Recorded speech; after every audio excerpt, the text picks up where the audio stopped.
환영을 하도록 하겠습니다.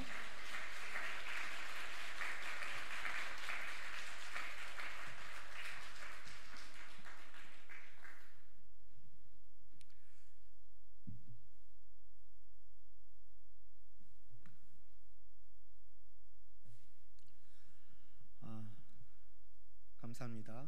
환영해 주셔서 감사합니다.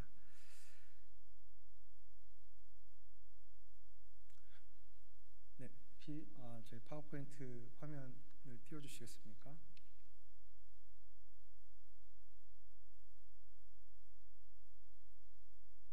네, 제 소개를 좀 간단히 더 드리도록 하겠습니다. 2008년 5월에 저는 가족들과 함께 몽골 선교사로 파송되었습니다. 또 많은 분들이 알고 계시는 것처럼 2012년 11월 18일로 제가 기억을 하고요. SBS K-팝 스타 시즌2에서 다리꼬지마라는 노래를 부르면서 악동 뮤지션으로 저희 아이들이 등장하게 됐습니다. 이듬해 4월에 그 오디션 프로그램에서 우승을 하게 됐고요. 그로 인해서 저희 아이들이 어렸기 때문에 제 아내는 그때 이제 같이 한국에 나와서 아이들을 좀 돌보고 같이 있게 됐고요. 저는 이제 몽골과 한국을 오가다가 2018년 3월에 비거주 선교사로 전환을 해서 일을 하고 있습니다. 현재는 여러 가지 이유로 해서 파송과 후원이 끊긴 채 선교지에서 고립 위기에 처해 있는 선교사님들을 찾아서 다시 한국 교회와 또 파송과 후원의 관계를 재연결하는 일을 목표로 미니스트리 더 함께라는 단체를 만들어서 활동을 하고 있습니다. 저희 아이들을 혹 잘 모르시는 분도 간혹 계시더라고요. 그래서 저희 아이들을 소개하는 영상을 보여드리겠습니다.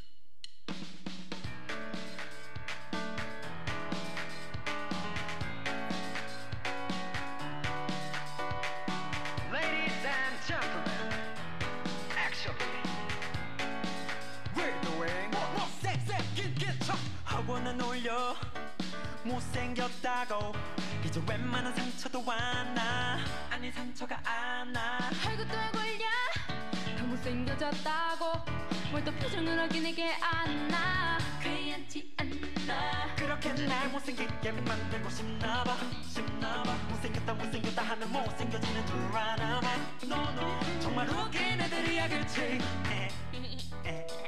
되게 재미난 애들인 것 같아 너 지금 착각하고 있나 본데 그런가 본데 사실 잘생긴데 못생긴 척하는 너야 숨겨왔던 나를 말하는 중인데 왜 웃고들 있는 거지 주눅 들어온 얘기를 못해 얘기를 하긴 갖고 얘기를 못해 You're late Baby Baby Baby Baby Baby Baby Baby Baby Baby Baby 매일마다 걸려 못생겼다가 왜 만난 상처도 왔나 상처 온몸이 다 결려 못생긴 척 하느라고 몸에 신경을 하나 넣었어 되게 잘했어 그렇게 날 못생기게 만들고 싶었니 못생겼다 하면 못생겨지는 줄 알았니 정말 웃긴 애들이야 그치 아주 재치가 넘치는 애들인 것 같아요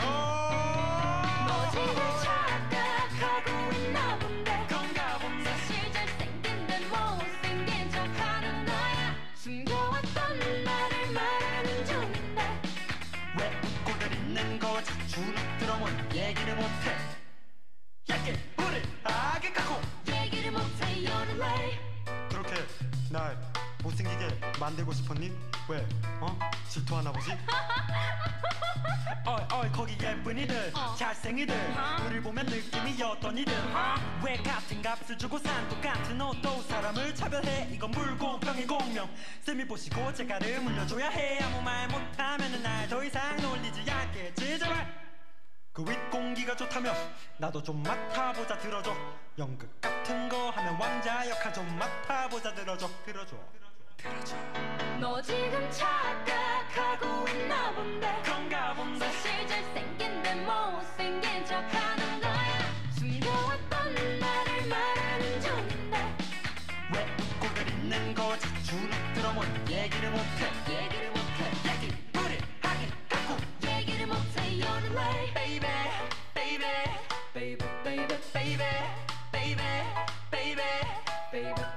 one more time say baby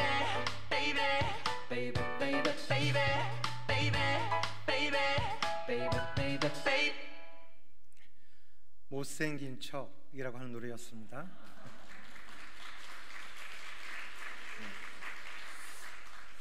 저희 아이들이 만들고 부른 노래 참 많고 또 인터넷에 유튜브에 떠도는 영상들도 참 많은데 제가 개인적으로 참 좋아하는 애정하는 영상입니다.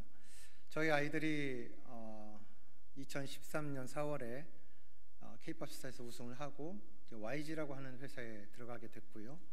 그 이듬해 1년 후에 플레이라고 하는 이제 타이틀명을 가지고 첫 데뷔 앨범, 공식 데뷔 앨범을 내게 됐습니다. 그리고 또 2년 후에 사춘기 시리즈로 해서 상하 앨범 2개의 앨범을 내게 됐는데 지금 보신 영상은 그 앨범, 사춘기 앨범에 들어 있습니다. 오랜 날 오랜 밤이라는 노래가 있거든요. 오랜 날 오랜 밤 동안이라고 이렇게 여기까지 부르겠습니다. 이 노래가 그래도 그 앨범에서 많이 알려져 있는 노래인데 그 노래가 타이틀입니다. 거기에 이제 수록곡으로 되어 있는 못생긴 척이었습니다. 이 노래가 만들어지게 된 배경이 있습니다.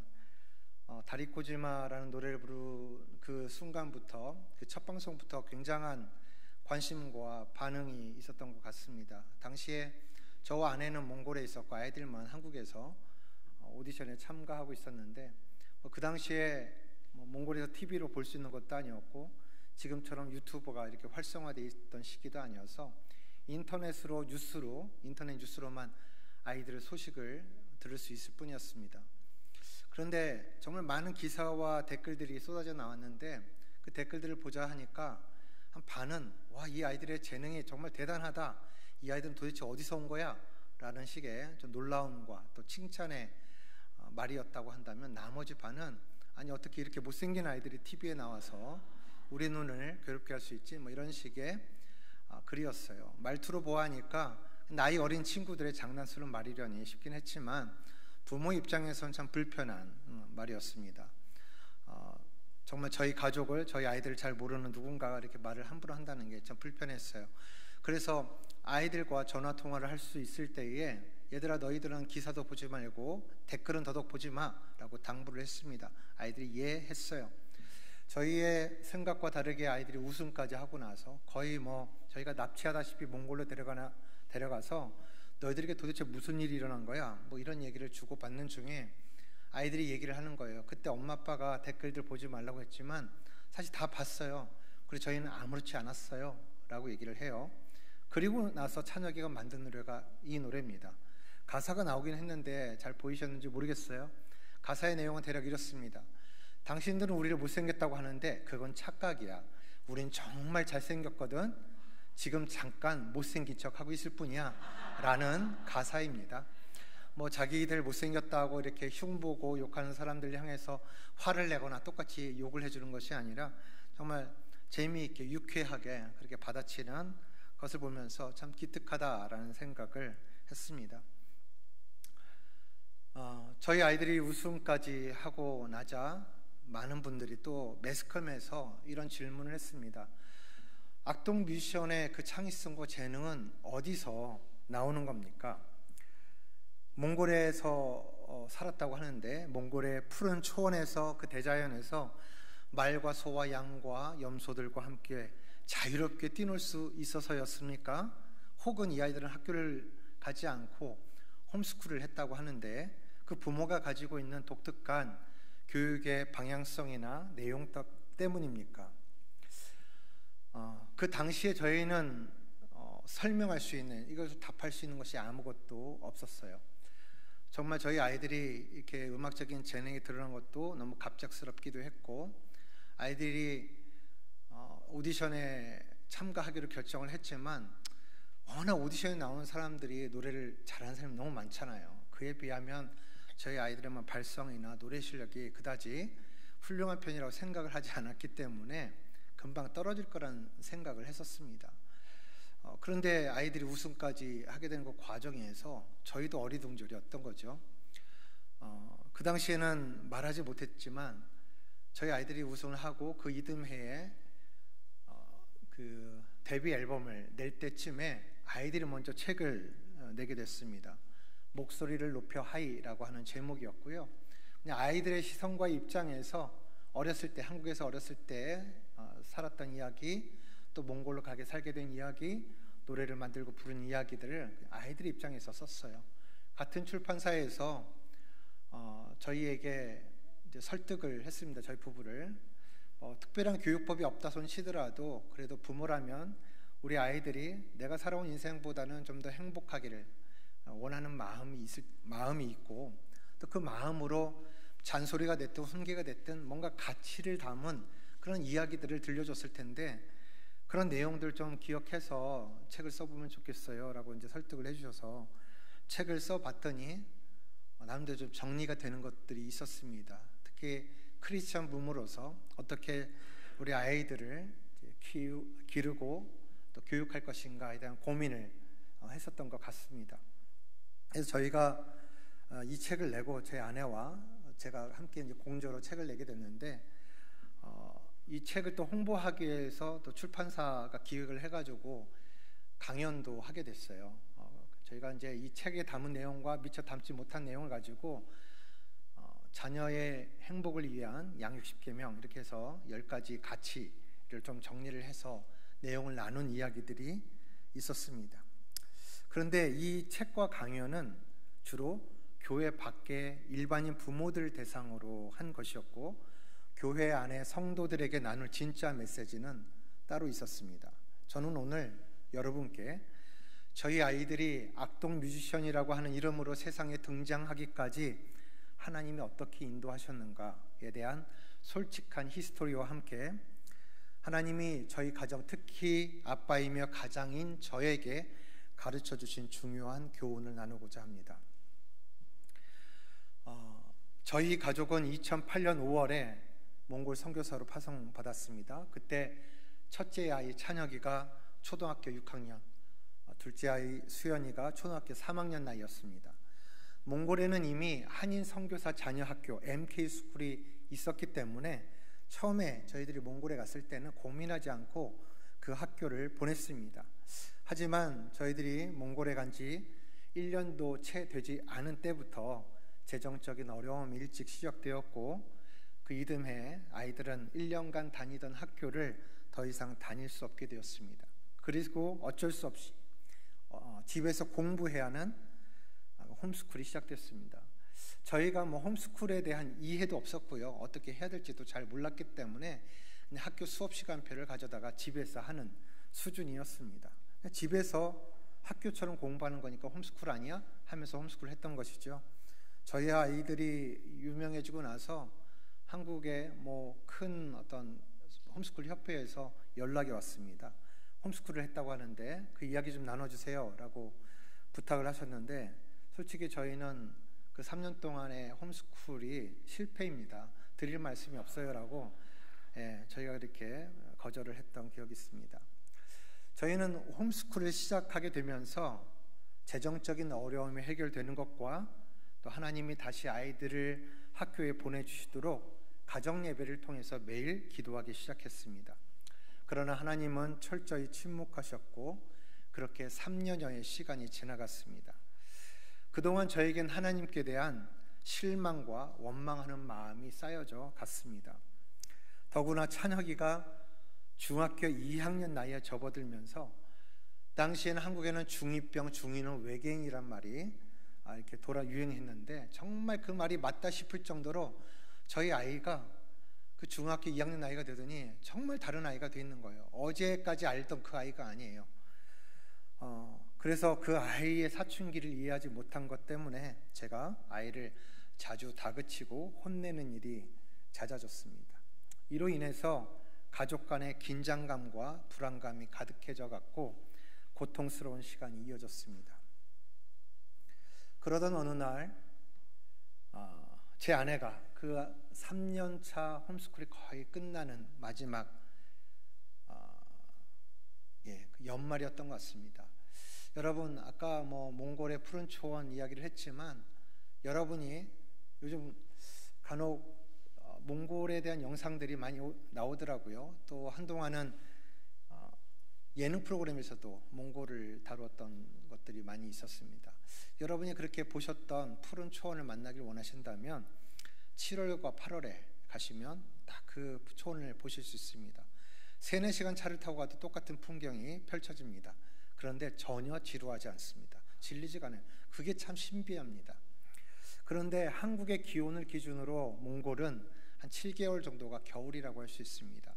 매년 12월, 1월, 2월이 저희가 12월, 1월, 2월이 가장 추운데 저희가 몽골에 처음 갔던 가족들과 함께 갔던 2008년 겨울에는 영하 40도, 울란바토르 도심이 영하 40도, 시골이 영하 50도, 체감온도 60도까지 떨어지는 그런 혹독한 곳이었습니다.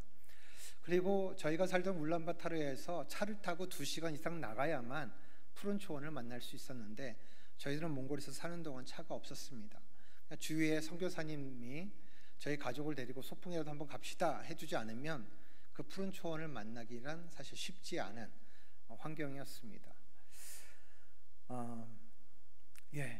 바로 저희가 이제 3년차 홈스쿨이 거의 끝나는 그 시기가 바로 가장 그 매서운 12월이었어요. 그때 제 아내가 이런 얘기를 했습니다. 여보, 우리 홈스쿨하는 거 잠깐 멈춥시다. 당신도 너무 고생했고 아이들도 너무 힘들었잖아요. 근데 3년 동안 우리가 기도하면서 이걸 어쩔 수 없이 해왔지만 또 1년의 시간을 그렇게 고통스럽게 이어가는 것은 의미가 없는 것 같아요. 우리가 하나님 앞에 다시 나가서 기도합시다. 하나님께 물어봅시다 라고 이야기를 했습니다. 제가 하나님 특히 이제 이 홈스쿨 3년차 시기에는 하나님에 대한 원망이 가득한 시기였기 때문에 저는 어느 순간부터 이 가정 예배를 쉴 수는 없었지만 예배를 인도하면서도 기도를 인도하면서도 찬양을 인도하면서도 정작 저 자신은 하나님께 예배하기가 어렵고 기도하기가 어렵고 말씀을 나눌 때도 말씀이 저한테 들어오지 않는 그런 시기였어요. 그럼에도 불구하고 아내의 말을 따를 수밖에 없었습니다. 그래서 그 당시에 울란바토르 외곽에서 고아원 사역을 하고 계신 선교사님께 부탁을 해서 방 한 칸을 빌렸어요. 24시간 365일 그냥 집 안에서만 저희 4가족이 이렇게 붙어 있어서 홈스쿨도 그렇게 집 안에서만 해왔기 때문에 참 답답하고 힘든 그런 환경이었거든요. 그래서 좀 그 환경을 좀 벗어날 필요가 있었던 것이죠. 12월이라서 좀 매서운 추위의 날씨였지만 몽골에서는 흔하지 않은 소나무 숲이 있는 곳이었어요. 그래서 저희가 그곳에 가서 짧지만 10분, 15분 이렇게 산책도 하고 저녁 때는 직접 밥을 지어서 먹었습니다. 그리고 나서 우리가 하나님 앞에 예배하기 시작했어요. 그때 이제 제 아내를 통해서 주셨던 성경 본문 말씀이 요한복음 2장 1절에서 11절 말씀이었습니다. 이 내용을 가지고 제 아내가 무슨 얘기를 했는지는 전혀 기억나지 않습니다만 우리 가족이 함께 이 말씀을 한 절 한 절 봉독할 때에 그 말씀이 제 영 안에, 제 마음 안에 들어와서 저의 영적인 상태가 어떠한 것인지에 대해서 밝혀주시기 시작하셨어요. 요한복음 2장 말씀은 우리가 잘 알고 있는 것처럼 예수님의 공생의 사역을 시작하시면서 보이신 첫 번째 기적의 사건, 가나 혼인잔치 이야기입니다. 물이 포도주로 변한 사건이죠. 정말 그 잔치의 상징인 포도주가 다 떨어진 것처럼 예수 그리스도를 구주로 고백하고 구원의 선물을 받았을 뿐만 아니라 이제 하나님의 나라를 살아가는 하나님의 백성으로 이 세상을 살아가는 사람이 되었는데, 저는 고등학교 1학년 때 주님을 인격적으로 만난 후에 저는 주님의 일을 하는 사람이 되겠습니다 서원하고 그렇게 살아왔습니다. 돈을 버는 것에 대한 욕심이 없이 그렇게 살아왔고, 저의 생각과는, 저의 계획과는 달랐지만 하나님은 하나님의 계획과 방식으로 그 서원을 이루도록 하나님께서 이끌어 오셨습니다. 돈에 대한 욕심이 없었기 때문에 다른 분들 보실 때는 늘 가난하고 돈이 없어 보였던 그런 집이었지만, 저희들은 4명의 식구들의 단란하게 행복감을 이렇게 누리면서 또 그것에 대해서 하나님께 감사하면서 살았던 것 같아요. 세상에서 뭔가 행복을 누린다고 하는 것, 그것이 꼭 물질에 의해서만 가능한 것이 아닌 것, 정말 하나님을 아버지라 부르고 또 예수 그리스도를 구주로 고백하는 그 그리스도의 삶 안에서 주어지는 영적인 부요함, 하나님 나라를 살아가는 비결, 이런 것들이 저희 그 신앙의 여정 가운데에서 경험되어졌던 것 같습니다. 그런데 저희가 드디어는 이제 몽골에 선교사를 가게 된 것이죠. 제가 예수 그리스도를 통해서 고백하고 소유하게 된, 또 살고 있는 이 하나님의 나라를 이제 전하기 위한 선교사로 간 것인데, 바로 이 시기, 이제 하나님께서 응답하시지 않는 이 3년간의 그 시기를 통과하면서 처음으로, 제 인생에서 처음으로 하나님을 원망해 본 것이에요.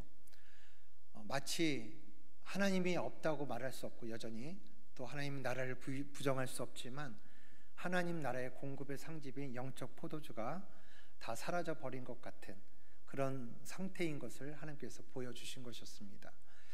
그 이후에 어떤 이야기들을 통해서 이 물이 포도주로 변한 사건을 통해서 우리에게 이런 고갈된, 정말 하나님의 그 영적 포도가 어떻게 회복될 것인가에 대한 원리까지 소개되어져 있었습니다. 그런데 어쨌든 이 말씀을 통해서 이것이 저의 영적인 문제라는 걸 하나님께서 깨닫게 해주셨고요.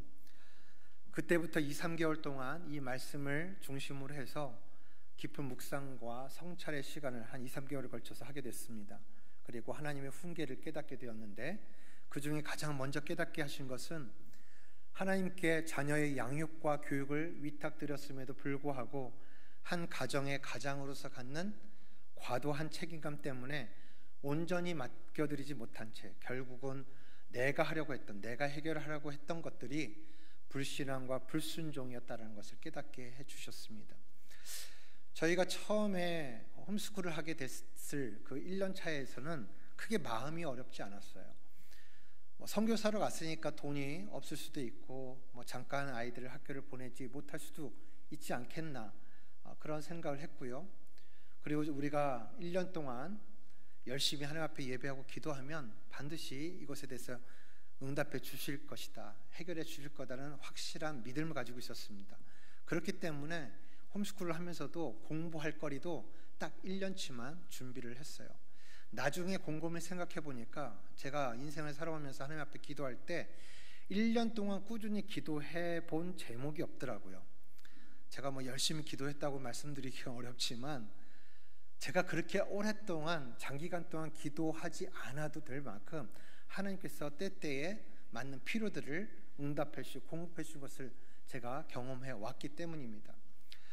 한국에서 선교사로 나가기 전에도 한국에서 사역자로 살면서 여느 아빠들처럼 늘 바쁜 아빠였습니다. 저도 아침 일찍 출근하고 밤늦게 퇴근하는 아빠였죠. 늘 아이들의 자는 모습만 보기 일쑤였던 시간들이었습니다. 아이들의 입장에서는 아빠의 부재가 심했던 시기였죠.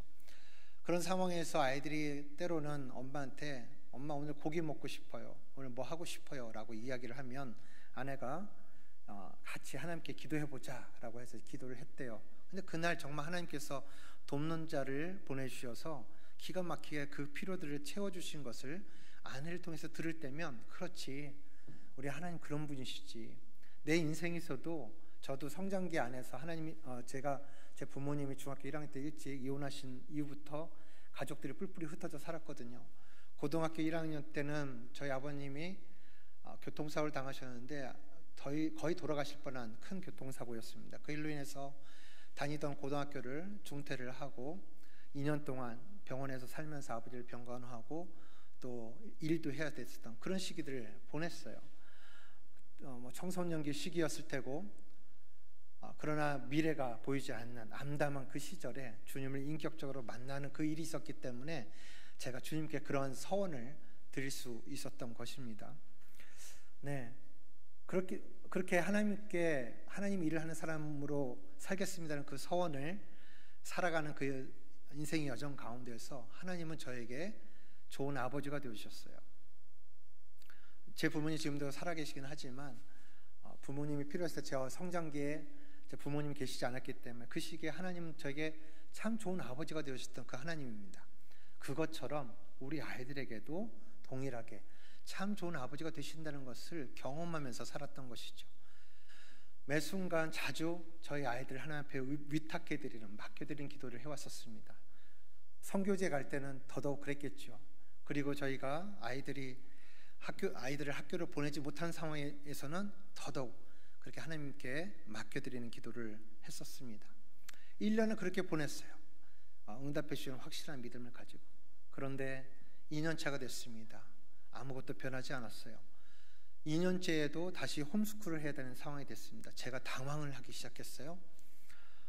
그리고 뭔가 이제 아이들을 놀게 하면 안 되니까 빨리 공부할 거를 준비시켜 줘야 되기 때문에 정말 허둥지둥하면서 다급하게 뭔가 그렇게 부지런히 아이들 공부거리를 찾아서 준비하기 시작했습니다. 하지만 제 마음 가운데서는 아빠 일을 당황하는 모습을 아이들에게는 들키지 않아야 된다는 마음이 또 있었어요.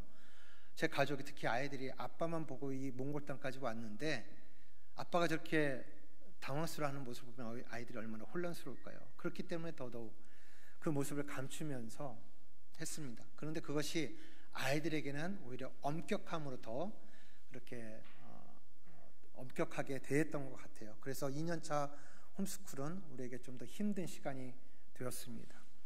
그리고 매일마다 기도하는 것을 쉬지 않았죠. 3년째가 됐는데 하나님이 여전히 응답하시지 않을 때는 제가 하나님께 화가 난 거예요. 제가 이렇게 기도했습니다. 하나님, 왜죠?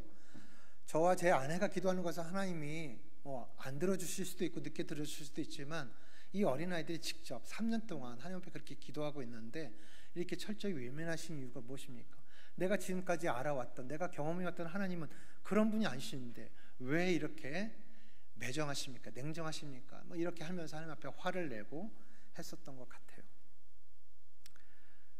그러면서 하나님께서 일하시지 않으니까 아빠의 열심으로, 가장의 열심으로 이 모든 것들, 아이들에게 뭔가 필요한 것들을 채워주기 위해서 나름 열심을 내었던 것이죠. 그런데 이것이 결국은 하나님 앞에 기도하면서도 하나님의 응답이 나의 생각과 나의 방법대로 응답되지 않자 내가 하고 있었던 것, 그것이 하나님 앞에 불순종과 불신앙이었다는 것을 깨닫게 해주신 것이었습니다. 저는 사실 하나님의 의의 편에 서 있다고 확신했습니다. 예수 그리스도를 구주로 영접하고 하나님의 나라를 소유한 저였고 뿐만 아니라 이제 그 하나님의 나라를 전파하기 위해 선교사가 되었기 때문에 저 자신이 하나님의 편, 하나님 나라의 편에 서 있다고 확신했던 것입니다. 하지만 하나님이 보게 해주신 저의 모습은 철저히 나의 의, 사람의 의의 편에 서 있었습니다. 우리가 가장으로서 또는 부모로서 우리 자녀들에게 갖는 이 과도한 책임감이라고 하는 것은 우리 자신 또는 우리 가족, 우리 자녀를 향한 하나님의 계획에 대해서 불신앙하고 불순종하는 결과를 초래할 수 있음을 기억해야 하겠습니다. 하나님께서 이것을 깨닫게 해주셔서 저의 이것 불신앙과 불순종, 과도한 책임감에 대해서 하나님께 회개하게 되었고 또한 가족들에게도 진심으로 용서를 구했습니다. 그리고는 가족이 함께 모여 하나님을 예배하면서 다시 한번 우리 가정을, 특히 우리 아이들을 위탁해드리는 기도를 하게 됐습니다. 그리고 그때 저는 하나님께 매우 실제적이고 구체적인 어투로 질문했습니다. 하나님, 이렇게 깨닫게 해주셔서 마음에 자유함은 얻었지만 그렇다고 해서 당장 하나님께서 돈을 떨어뜨려 주실 것 같지도 않고 내일 아이들이 학교로 다시 갈 수 있을 것 같지도 않은 거예요. 이 홈스쿨이란 걸 당분간은 더 계속 해야 될 것 같은데 그렇다고 한다면 하나님께서 직접 이 홈스쿨에서 선생님이 되어주세요. 선생님이신 하나님은 그렇다면 우리 아이들을 어떻게 가르치시고 키우시겠습니까? 라는 질문을 했습니다. 오늘 여러분과 함께 나누고 싶은 메시지는 바로 이 질문과 관련해서 하나님께서 저의 마음과 생각 가운데 깨닫게 해주신 두 가지 교훈입니다. 우리를 위해 하나님이 갖고 계신 교육의 기초와 내용, 이렇게 부제를 한번 달아봤습니다. 하나님의 경외한 주식을 이렇게 시작되는 좀 두꺼운 글씨만 여러분이 한 목소리 읽어주시면 감사하겠습니다. 시작.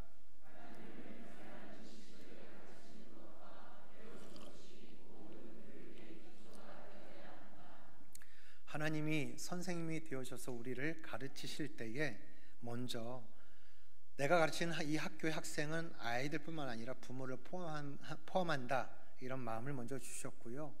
또 선생님이 되어서 우리를 가르칠 때 가장 중요하게 여기시는 것이 경외라고 하는 것이었습니다. 모든 지식과 지혜의 근본, 그 시작은 하나님을 경외하는 지식과 삶에서 비롯됨을 성경의 내용, 특히 잠언에서 매우 강조합니다. 또한 신명기는 하나님을 경외할 것과 하나님 경외하기를 항상 배울 것을 강조합니다. 그런데 저는 질문이 생겼습니다.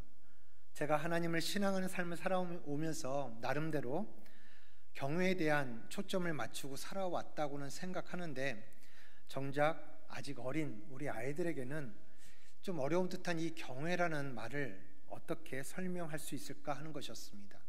그때 하나님이 또한 제 마음과 생각 가운데 떠올리게 하신 기억들이 있었습니다. 첫 번째 기억은 저희 큰아이 찬혁이가 태어났을 때입니다. 저희 두 아이들은 모두 수술로 나왔습니다. 수술 날짜를 받아놓고 그 날짜에 이제 아내를 데리고 병원에 갔는데, 가자마자 수술실로 데리고 들어가는 거예요. 그때 아내가 저한테 심부름을 하나 시켰습니다. 저 앞에 유아복지점에서 베네 쪼그리 하나 사와요, 이렇게 부탁을 하는 거예요. 알겠다고 갔다 오는 사이 한 30분이 지났을까요? 저희 병실에 들어가니까 벌써 아기가 나와 있어요. 아내는 수술실에서 뒤처리하느라고 아직 못 나오고 있는데, 그때 마주하게 된 이 아기의 모습은 저에게 너무 충격적이었습니다. 이 아이의 모습은 사실 사람처럼 보이지 않았어요. 외계인처럼 보였습니다. 얼굴 크기와 몸 크기가 1:1 비슷해 보였고, 얼굴은 붉고 주름이 가득하고 비늘 같은 것도 가득했습니다. 그런데 하루 이틀 시간이 지나면서 씻겨주니까 또 얼굴도 뽀얀해지고 사람 형체를 갖추기 시작하면서 참 이 아이가 매우 신기하기도 했고, 무엇보다 참 사랑스러웠습니다. 이 아이의 그 사랑스러움의 정도가, 이 아이가 나를 닮은 내 아이라고? 정말 이 아이가 너무 사랑스러워서 이 아이를 위해서라면 뭐든지 할 수 있겠는 거예요. 이 아이를 위해서라면 내 목숨도 주는 것이 아깝지 않겠는 거예요. 어제까지는 한 번도 생각해보지 못했던, 느껴보지 못했던 부성애라고 하는 것, 부모의 마음이라는 것이 마치 위로부터 부어지는 것처럼 경험되어졌던 것 같습니다. 그런데 그때 간호사가 이런 얘기를 해요. 아버님, 아이를 한번 안아보세요 라고 얘기를 했는데, 그때 갑자기 왠지 모를 두려움이 강하게 찾아왔습니다. 이 두려움의 정체가 무엇일까 한번 생각해 봤습니다. 제가 이 아이를 만나기 위해서, 그 당시에는 제가 기독교 출판사에서 일을 할 때인데, 일찍 퇴근해서 집에 먼저 들려서 깨끗하게 목욕제기를 합니다. 샤워를 해요. 병원에 도착해서도 화장실 들어서 여러 번 깨끗하게 손을 씻습니다. 이 아이를 만지기 위해서요. 그런데 막상 이 아이를 안으려고 생각하다 보니까 내가 인지하지 못했지만 내 몸에, 내 옷에 붙어있던 나쁜 세균들이 이 아이에게 전염되어져서 마치 이 아이를 해칠 것 같은 거예요. 그것에 대한 두려움이 첫 번째였고, 두 번째 두려움은 제가 용기를 내서 이 아이를 안아보려고 생각해 보니까, 그러다가 혹 실수해서 이 아이를 떨어뜨려서 이 아이가 깨질 것 같은 거예요. 제가 좀 예민한 건가 싶었는데, 이 이야기를 하다 보면 의외로 많은 아빠들이 공감해 주십니다. 이 어린 아기가 저를 해칠 것 같아서 두려운 것이 아니죠. 저는 그때 이 아이를 통해서 제가 인생을 살아오는 동안 세상에서 가장 고결하고 아름답고 흠이 없는 한 생명체를 처음 보게 됐습니다.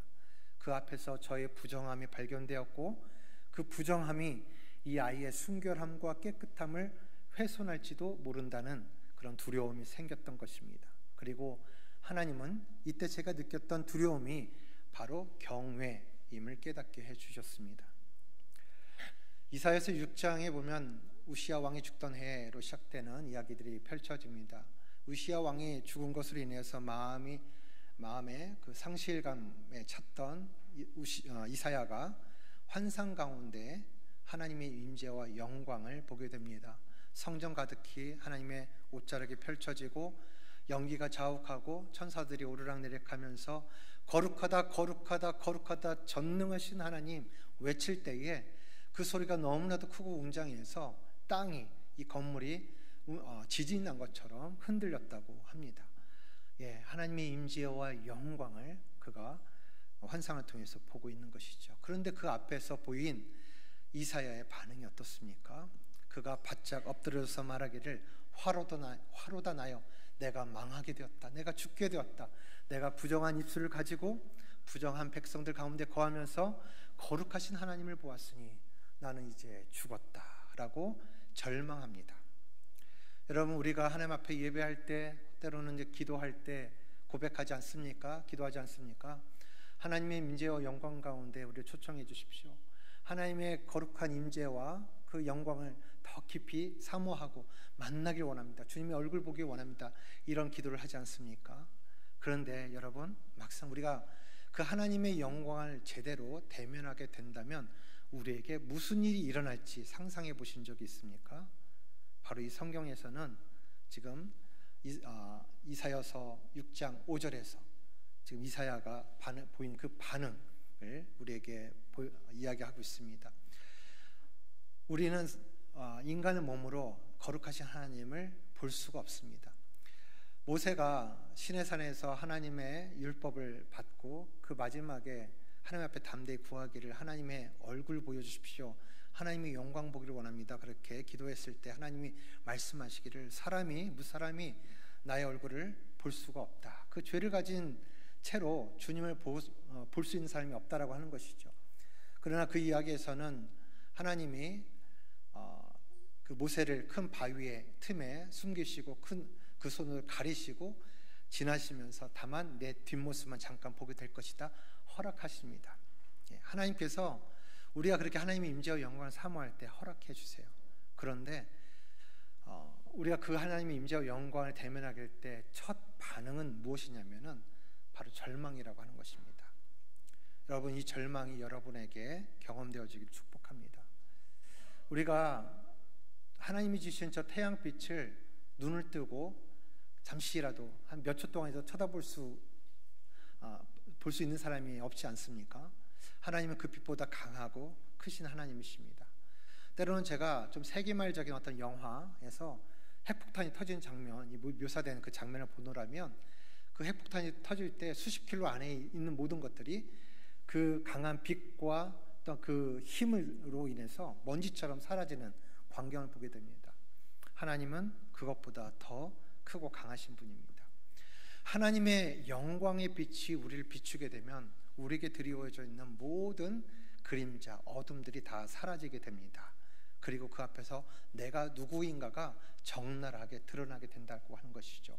우리가 크리스찬으로 열심히 신앙생활을 하면서 나름 거룩하다, 이 정도 나는 그 성결하게 산다, 자부하면서 살아온 인생이라 할지라도 제대로 하나님의 임재와 그 영광의 빛 앞에 서게 되면 내가 인지하지 못하고 있었던 나의 모든 부정함과 그 죄와 상처들이 드러나게 된다고 하는 것이죠. 우리가 그것을 깨닫게 되었을 때, 보게 되었을 때 그에 대한 수치감과 두려움과 슬픔으로 인해서 절망할 수밖에 없다고 하는 것입니다. 그런데 우리가 이 절망을 해도 되는 이유는 이것 때문에 예수님께서 우리에게 오셨고 고난받으셨고 죽으셨고 부활하셨기 때문입니다.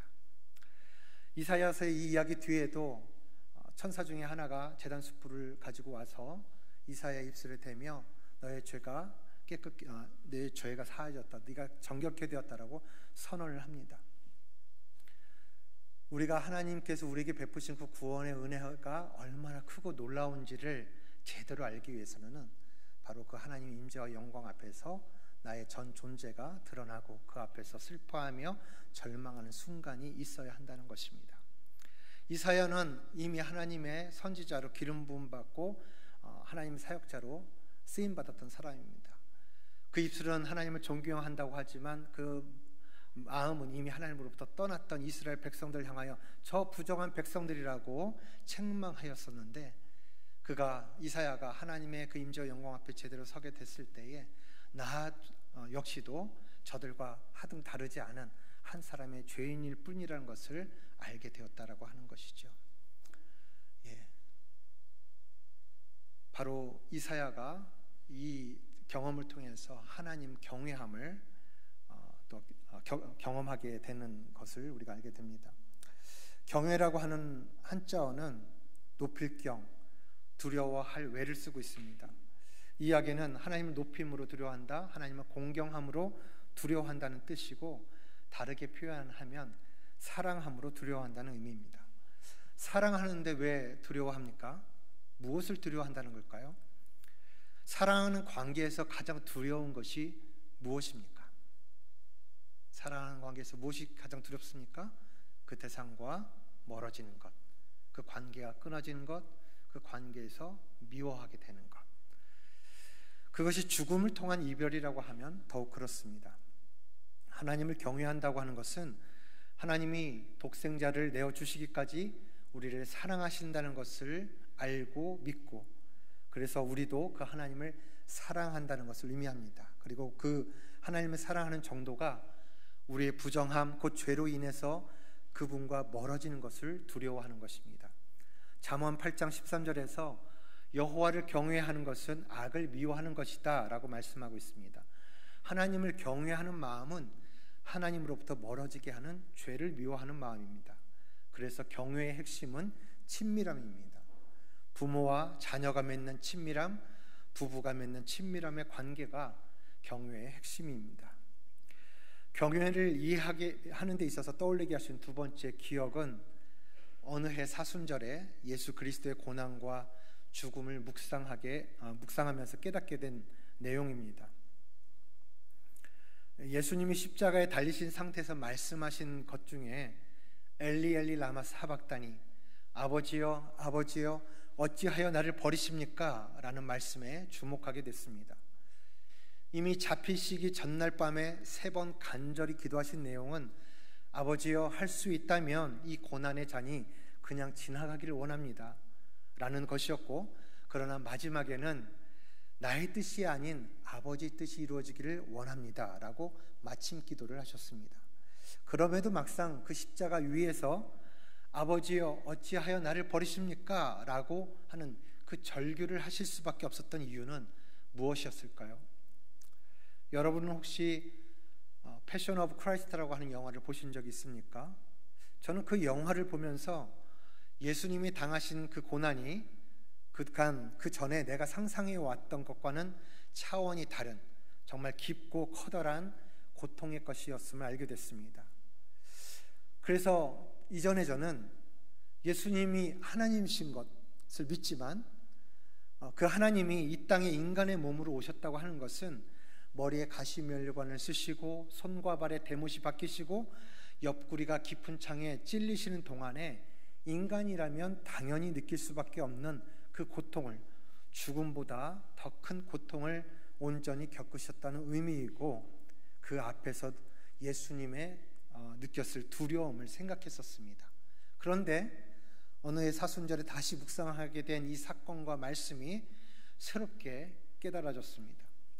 예수님이 우리를 위해서 십자가에 죽으셔야 했다는 것은 다만 육신의 죽음만을 뜻하는 것이 아니었습니다. 성경에서 죄값은 사망이라고 하는 이 선고는 육신의 죽음 전에 하나님과 이미 분리된 상태, 즉 영적인 사망을 포함하는 것입니다. 즉 예수님은 우리를 위해서 육신의 죽음과 함께 영적인 사망도 당하셔야 했다는 것입니다. 그러나 예수님은 어떤 분이십니까? 태초에 하나님의 말씀으로 계셨던 분으로 영원 전부터 성부, 성자, 성령 삼위일체 하나님으로 계신 분입니다. 그런데 우리의 죄값을 대신 치르시기 위해서 그 관계로부터 떨어져 나와야만 했던 것이 예수님이 경험하신 진짜 고통이며 두려움이었던 것입니다. 예수님이 겟세마네 동산에서 3번 간절히 기도하셨던 것은 아버지여, 아버지와 내가 하나인 것이 영원하기를 원합니다. 나는 아버지로부터 분리되기를 결코 원하지 않습니다.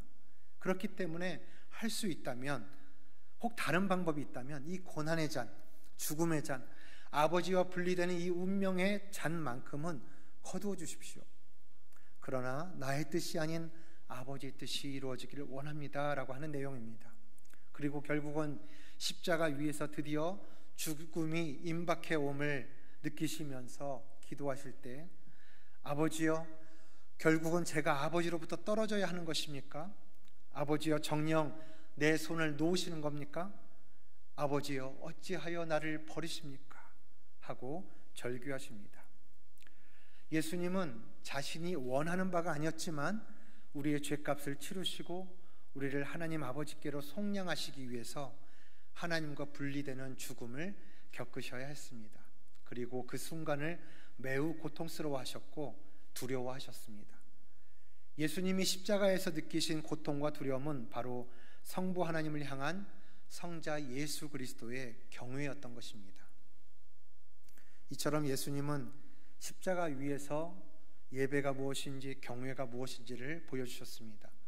우리의 선생이 되시며 모본이 되신 예수 그리스도를 본받아서 하나님이 받으실 만한 산 예배와 참 경외의 믿음을 보여드리는 저와 여러분이 될 수 있기를 소원합니다. 저희 가족, 즉 아이들뿐 아니라 부모인 저희 부부까지 포함해서 하나님 경외함을 배우는 학교의 학생이라고 하셨고, 저희는 가정 예배를 통해서 이를 배워가고 있는 중입니다. 처음에는 아이들을 학교에 보낼 수 없게 된 상황에서 또 저희의 재정적 어려움을 해결하고 아이들을 다시 학교에 보내주시도록 기도하기 위해서 시작한 가정 예배였습니다. 1년 중 7개월 정도가 추운 겨울 날씨이고 12월부터 이듬해 2월 사이엔 그렇게 혹독한 추위가 있는 그 혹독한 곳에서 살아남기 위해서라도 저희는 기도해야 했습니다. 매일 이른 아침 6시에 일어나서 2시간씩 예배했고 말씀 묵상을 하고 나누며 기도하는 일을 쉬지 않았습니다. 믿음이 좋아서가 아닙니다. 저희는 극한의 코너에 몰려 있었고 살기 위해서 하나님을 찾아야만 했습니다. 심지어는 3년 동안 저희 가족의 필요에 철저히 침묵하신 하나님께 원망이 가득한 중에도 예배는 쉴 수 없었습니다. 죽지 않기 위해서 예배했습니다. 그런데 이것이 곧 우리 가족 모두가 하나님을 의지하는 법, 하나님을 경외하는 법을 배우는 훈련의 장, 학교가 되었습니다. 우리 아이들이 연예인이 되고 나서는 매일 예배하기가 어렵게 되었고, 또 몇 년 전에는 아이들이 이미 성인이 돼서 부모의 품으로 독립하긴 했지만 지금까지 가장 우선순위로 약속하고 지키고 있는 것은 한 달에 한 번 꼭 가정 예배 모임을 갖는 것입니다. 가정 예배로 모이는 날에는 일찌감치 모여서 밥도 같이 먹고 그동안 살아온, 한 달 동안 살아온 이야기들을 나눕니다. 그리고 여전히 2시간 이상 예배합니다. 그리고 그중 가장 의미 있는 것은 성경 말씀을 묵상하고 적용하며 나누는 것입니다. 하나님의 말씀을 통해서 각자의 생각과 삶을 들여다보게 되고 부모의 걱정스러운 잔소리나 이미 머리가 굵어진 아이들의 고집으로는 설득되지 않는 것들이 말씀을 통해서 설득되고 보정되는 것을 자주 경험하고 있습니다. 가정 예배를 통해서 하나님의 말씀이 우리의 기준이 됨을 확인하고 있습니다. 가정 예배는 이제 저희 가족 문화로서 자리를 잘 잡았고 하나님과의 소통뿐 아니라 말씀 안에서 가족 간에 소통하는 법을 배웠습니다. 저는 가정 예배가 하나님을 경외하는 지식을 배우는 출발점이며 토대인 것을 믿습니다. 두 번째입니다. 시간이 거의 다 돼서 이제 빨리 좀 진행하겠습니다. 큰 글씨만 여러분 읽어주십시오. 시작.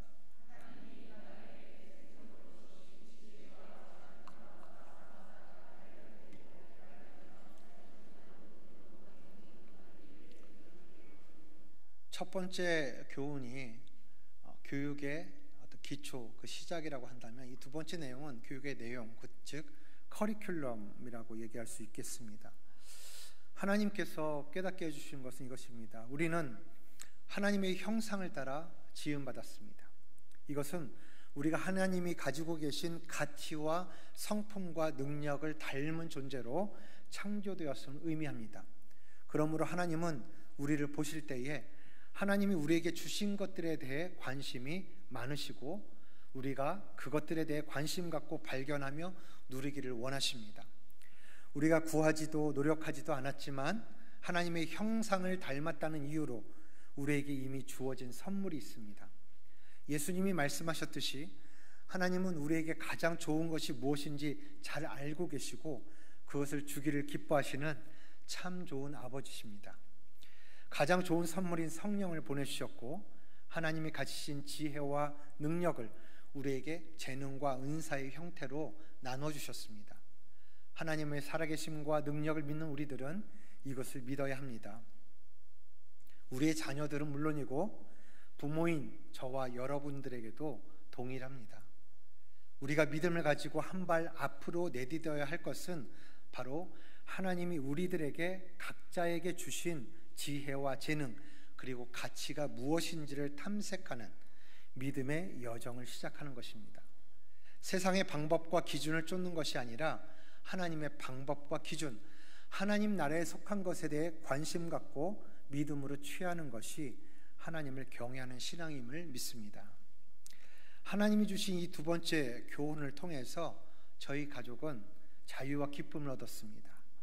그리고 이 첫 번째 그 하나님을 경외하는 지식을 배우는 학교로서 이걸 어떻게 적용할 것인가에 대해서는 사실 딱히 뭔가 새로운 어떤 아이디어가 떠오르진 않았고요. 그동안 치열하게 살기 위해서 해왔던 이 가정 예배가 하나님을 기뻐하고 하나님을 존중하고 하나님께 배우는 그런 참된 예배가 될 수 있도록 예배를 갱신하자라는 결정을 했어요. 그리고 정말 그 이후부터는 이 예배 안에서 정말 우리가 하나님을 즐거워하고 또 하나님으로 인해서 만족과 기뻐하는 일들이 이 예배 안에서 경험되어지고 있습니다. 그리고 이 두 번째 교훈을 어떻게 적용할 수 있을 것인가 라고 생각했을 때도 여전히 어떤 아이디어가 떠오르진 않았는데 분명했던 것은 지금까지 3년 동안 해왔던 이 홈스쿨을 또 1년을 연장해서 그대로 유지해서 하는 것은 의미가 없다. 제 아내가 얘기했던 것처럼. 그래서 일단은 멈추자는 거였습니다. 그래서 홈스쿨을 계속 해야 된다면 이 홈스쿨이 뭔지를 제대로 제가 알아봐야 되겠다. 공부를 해야 되겠다는 생각을 했고요. 그 기간 동안 저희 아이들에게는 1년간의 방학을 주기로 했습니다. 그래서 아이들에게 1년 동안 공부 안 해도 좋아. 너희들이 하고 싶은 거 마음껏 해봐. 마음껏 놀아. 라는 정말 하고 싶은 일을 마음껏 할 수 있는 기회를 갖게 됐습니다. 정말 아이들이 그전에는 한 번도 보여주지 않았던 그 최선을 다해서 열심히 놀았습니다. 그러니까 뭐 그렇다고 저희가 놀거리를 제공해 줄 수 있는 환경은 여전히 되지 않았기 때문에 그냥 아이들이 그동안 이렇게 이 컴퓨터 모니터에서 이제 온라인 강좌로 공부를 했었기 때문에 이 컴퓨터 모니터가 선생님이었거든요. 근데 이것이 아이들 장난감이 되고 그동안 관심도 없었던 아빠 기타가 장난감이 되고요. 이것저것 집에 있는 살림살이들이 아이들의 장난감이 됐습니다. 나중에 아이들이 연예인이 되고 나서 아이들의 짐을 정리하다 보니까 아이들의 컴퓨터도 들여다보게 되고 저희 또 캠코더도 들여다봤더니 아이들이 어떻게 놀았는가가 쭉 기록이 돼 있더라고요. 뭐 놀거리가 없으니까 자기 몸을 흔들면서 춤을 추면서 놀고 있더라고요. 뭐 썩 이렇게 세련되지 않았습니다. 그냥 정말 남에게 보여주기엔 정말 민망한 정도의 그런 몸짓들이고 춤이었는데 제가 보기에는 아빠인 제가 보기에는 너무 사랑스럽고 즐겁고 유쾌한 것이었어요. 그렇게 최선을 다해서 자기 몸을 사용해서도 그렇게 열심히 놀았던 것입니다. 그리고 그 1년 동안 아무 일도 일어나지 않았습니다. 아무런 결과도 주어지지 않았어요. 그래도 상관없었습니다. 이제 1년이 지나고 나서 그 아이들에게 준 1년의 방학 동안 저희 역시도 이제 홈스쿨이 도대체 뭐야 하면서 책도 보고 이미 홈스쿨 잘하고 계신 분들 찾아가서 조언도 구해봤는데 그동안 저희가 해왔던 그 3년 동안 홈스쿨은 홈스쿨이 아니었던 거예요. 그리고 제대로만 한다면 재밌게도 할 수 있구나라는 것을 알게 됐습니다. 그래서 아이들에게 이제 아빠가 준비가 됐어. 우리 홈스쿨을 재밌게 할 수 있을 것 같아. 이제 공부 좀 해볼까? 라는 말을 하려는 찰나였습니다. 어느 날 바로 이제 그 해가 바뀌어서 아이들이 공부를 해야 되지 않겠나 하는 그 해 2012년 1월이고요. 아마 둘째 주나 셋째 주 정도였던 것 같습니다. 저희 아이들이 다니던 한인 울란바타르 한인 교회에 청소년부가 있었는데 그 청소년부 찬양팀이 있었어요. 거기에 드럼을 치는 친구가 고3짜리 남자아이였는데 하루는 노래를 하나 만들어 왔습니다. 제목이 아이팟이었어요. 그때 애플사의 아이팟 터치라고 하는 게 처음 나와서 애나 어른이나 참 그걸 갖고 싶어 했습니다. 그 마음을 담은 노래예요. 그래서 가사를 보면은 엄마 아이팟 갖고 싶어요. 아이팟 좀 사주세요. 후렴구가 아이팟입니다. 뭐 찬양팀에서 자기가 제일 어른이다 보니까 밴드에게 코드를 가르쳐주고 풀밴드로 막 치고요. 마이크 든 싱어 애들한테 굳이 가사를 가르쳐주지 않아도 너무 단순해서 그냥 부를 수 있는 정도였죠.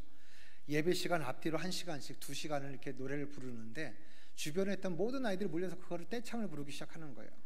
근데 저 아내가 그 장면을 보면서 좀 한심하다, 유치하다라는 생각을 했는데 아까 서두에 저희 아이들이 쓴 책이 있다고 했죠. 그때의 상황을 찬혁이가 기록하기를 그 형 너무 멋졌다고 하는 거예요. 너무 대단하다고 여겼대요. 그 형이 뭔가를 하나 만들었는데 온 교회 아이들이 즐겁게 그것을 하는 것을 보면서 부러웠다고 합니다. 나도 뭔가를 만들어 오면 친구들이 다 함께 해주면 좋겠다. 그럼 정말 행복할 것 같아 라고 썼습니다. 그날 오후에 이제 집으로 돌아와 가지고 거들떠도 보지 않았던 아빠 기타를 가지고 수연이 잡아손을 이끌고 와서 바로 이 방으로 들어갑니다. 수연이 방이에요. 핑크합니다. 저기에서 이제 노래를 부르는 장면을 제가 이제 캠코더로 찍었던 장면인데 이때 불렀던 노래가 화질도 뭐 음질도 너무 안 좋아서 노래 하나 다른 영상으로 보여드리려고 해요. 그런데 이제 그렇게 해가지고 한 30분 정도 이 방에 들어가지고 꽁냥꽁냥 대더니 나와서 내가 노래를 만들었는데 들어봐 달라고 하는 거죠. 아니 지금까지 음악에 대한 관심도 없고 노래에 대한 재능도 없었던 네가 노래를 만들었다고 제목이 뭐야? 그랬더니 갤럭시요 그러는 거예요. 그래서 쟤는 아이팟이고 넌 갤럭시야? 정말 유치한 노래가 될 거라는 예상을 했지만 다행스럽게 입 밖으로 내진 않았고요. 그거 한번 해봐 라고 했는데 이런 노래가 나왔습니다. Galaxy.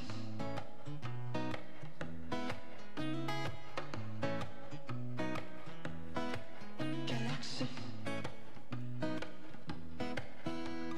Galaxy 너 혹시 나와 같이 걸어가 볼래?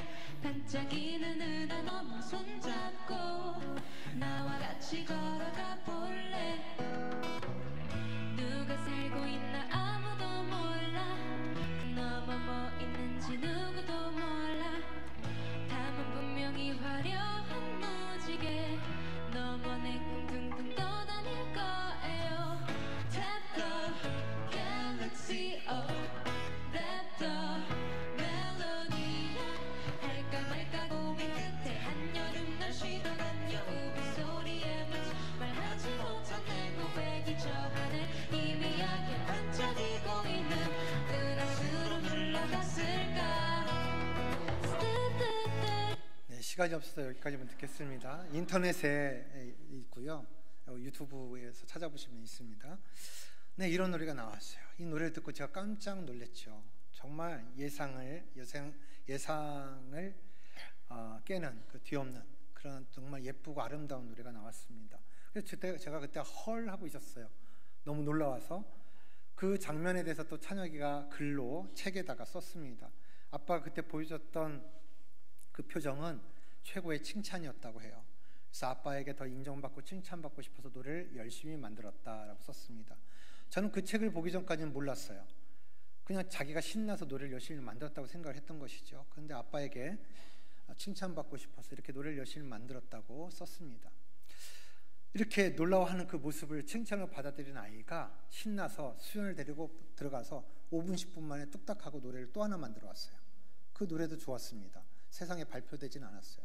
그리고 그 다음 날부터 매일 두세 곡씩 노래를 만들기 시작한 거예요. 2012년 1월의 이야기입니다. 그리고 그해 11월 18일에 다리꼬지마로 세상에 등장했죠. 그 녹화본입니다.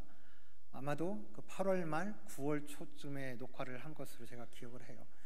몇 개월 되지 않는 그 사이에 이런 일들이 일어난 것이죠. 그리고 그 첫 방송 이후에도 결국 수개월 동안 그 오디션 과정을 통과하면서 우승까지 하게 된 것입니다. 그 이런 일들이 어떻게 일어났는지를 사실 이성적으로 제대로 설명할 수 있는 길이 없는 거예요.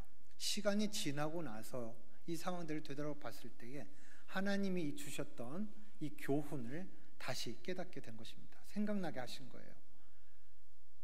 너희들이 하고 싶은 거 마음껏 해봐 라고 하던 그 1년의 시간, 우리의 시간이 끝나고 나서 하나님의 시간이 시작되었습니다. 그리고 하나님이 저희 아이들을 붙들고 데려가실 때에 저희 손이 닿을 수 없는 곳으로, 저희 부모로서의 저희가 쫓아갈 수 없는 곳으로 아이들을 데려가시는 것을 저희가 보게 됐어요.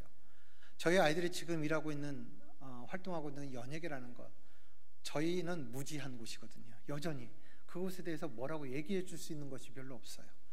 하나님께서 그 가운데에서 저희 아이들을 믿음으로 이끌어 주시기를 저희는 부모로서 하나님 앞에 기도할 수밖에 없습니다. 네, 바로 이 1년의 시간, 아무 일도 일어나지 않았지만 이 시간들을 통해서 하나님은 저희 아이들의 지혜와 재능이 드러나고 개발되어지도록 이끌어 가셨다고 저희는 믿습니다. 그리고 2012년에 불과 만 16살, 13살에 불과하던 저희 아이들이 새로운 세계에 진입하게 됐습니다.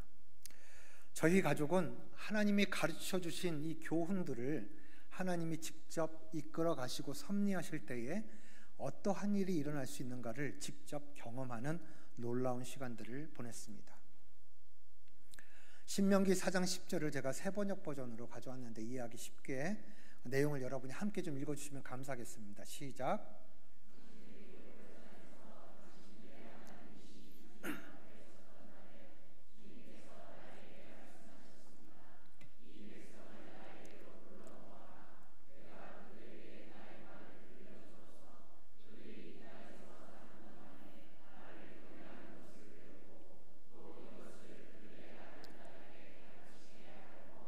아멘. 이 말씀 중에 이 땅에 사는 동안이 있습니다. 주 경외함은 일생의 과정입니다. 그래서 여기에 모이신 분들의 나이가 적고 많음에 상관없이 우리 모두는 하나님 앞에서 주 경외함을 배워야 하는 학생입니다. 그리고 우리들의 자녀 또 다음 세대에게 가르치기 위해서라도 우리 부모들 또 교사들 영적 부모가 먼저 주 경외함을 배워야 합니다. 아이들은 부모의 뒷모습을 보며 자란다고 합니다. 다음 세대들은 하나님을 경외하는 신앙을 보여줄 어른, 부모 세대를 고대하고 있습니다. 마지막으로 오늘 본문 말씀 잠언서 14장 26절 말씀을 새번역 버전인데 한 번 더 읽어주시면 감사하겠습니다. 시작.